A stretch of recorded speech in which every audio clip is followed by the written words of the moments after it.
শুরু করলো, চোখ টোক ওরকম হতে শুরু করলো। আমি তখন বললাম যে না থাক, যা আমি যাই, হয় ভালো হবো নয় মরে যাব, নয় আমি অন্যরকম হয়ে যাবো, ভালো আমাকে হতেই হবে। তা আমি একাই বেরিয়ে পড়তাম, আমার মাথা ঘোরাতো, আমি চলতে পারতাম না রাস্তা দিয়ে, আমি একা একা, আমি জানি আমার কেউ নেই পৃথিবীতে, আমি রাস্তা দিয়ে একা একা অনেক কষ্ট করে আসতাম এখানে, এমনকি ভাড়াটুকু ঠিক মতো এখানে টাকাটুকু আমি দিতে পারতাম না, মানে কি পজিশনে আমি এখানে এসছি আর গেছি আমি জানি শুধু।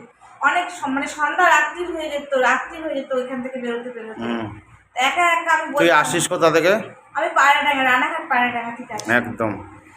তা এখন দেখছি যে আমার মা নিজেও বুঝতে পারছে যে আমার মেয়ে আগের থেকে অনেক বেটার আছে, অনেক ভালো আছে। প্রচণ্ড বুকে ব্যথা, পেটে কষ্ট, আমি বুকের মধ্যে চাপ, প্রচণ্ড ব্যথা, কষ্ট, জলও গিলতে কষ্ট হতো এরকম যেন। সবসময় বুকের চাপ দিয়ে মনে হচ্ছে দম বন্ধ করে আমাকে মেরে ফেলছে কেউ। পেটে প্রচণ্ড, নাভিতে, তল পেটে প্রচুর ব্যথা, ঘাড় শক্ত হয়ে যেত, মাথার মধ্যে কিছু ভর করে যেন থাকতো চারিদিক দিয়ে, প্রচণ্ড খারাপ অবস্থায়, ভেরি ব্যাডলি আমি যখন এসেছিলাম। একদম ওই টাইমটা যদি না আসতাম এখানে, যদি ভাবতাম যে সবই বুঝরুকি, সবই আমি এখন ভাবছি যে প্রকৃতই যদি মাকে মন থেকে অন্তত বিশ্বাসটুকু নিয়ে এখানে আসা যায়, মা কিছু না কিছু ফল এখানে অবশ্যই দেবে। একদম, এটা আমার বিশ্বাস এখনো। তুই কতদিন ধরে আসছিস মায়ের ধামে? অনেকদিন, বেশ কিছুদিন ধরে আসছি, এখনো আমাকে আসতে হবে, আমাকে এই লড়াই আমাকে চালিয়ে যেতে হবে। একদম। এখন কেমন আছিস?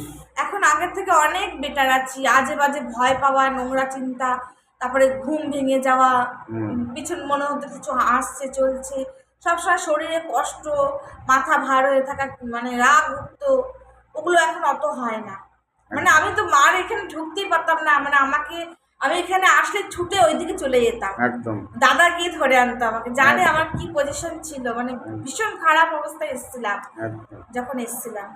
আর কিছু বলার নেই আমার, কিছু বলার নেই। আমি জানি তুই যে মায়ের ধামে আসিস, তো মায়ের ধামের এখান থেকে কত টাকা নেওয়া হয়? তোকে যে ক্রিয়া করে দেওয়া হয় কত টাকা নেওয়া হয়? 1000 টাকা নেওয়া হয় তোর থেকে? এখানে যার যেমন সাধ্য শেষ সেরকম দিয়ে যাবে। এবার মায়ের কাছ থেকে ফল পেলে আমি চাই যে এই ধামটার আরো উন্নতি হোক, মায়ের এই স্থান যেন কেউ অবজ্ঞা করে বা অবহেলা ভাবে না দেখে। এখানে আমি হয়তো যেরকম বিশ্বাস করতে পারিনি প্রথমত, যে একটা মানুষের মধ্যে দুটো ভূত থাকতে পারে না বা এরকম হতে পারে না, তাই এটা অনেকেই ভাববে, আসলে অনেক কিছু মনে হবে, কিন্তু যদি একটু কষ্ট করে আসা যায়, ধৈর্য ধরে একটু আসা যায়।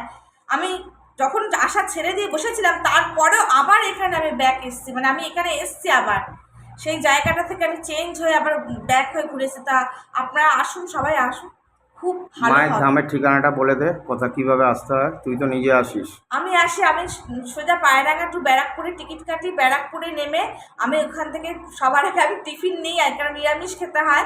এখানে একটা থালি আছে, ওখানে আমি 20 টাকা দিয়ে থালি নিয়ে নিই, আর পারলে একটু মিষ্টি নিয়ে নিই। তারপরে নেমে আমি টোটো বা অটো বা ধরি, মনিরামপুর ঘাট আসতে হয় সোজা, যেটা শ্যাওড়াফুলি ঘাট বা মনিরামপুর ঘাট। সেখানে নেমে লঞ্চ পার হয়ে, রেলগেট পার হয়ে, বাজারের ভিতর দিয়ে হেঁটে মার এখানে শেওড়াফুলি স্টেশন আসিস, তাই তো?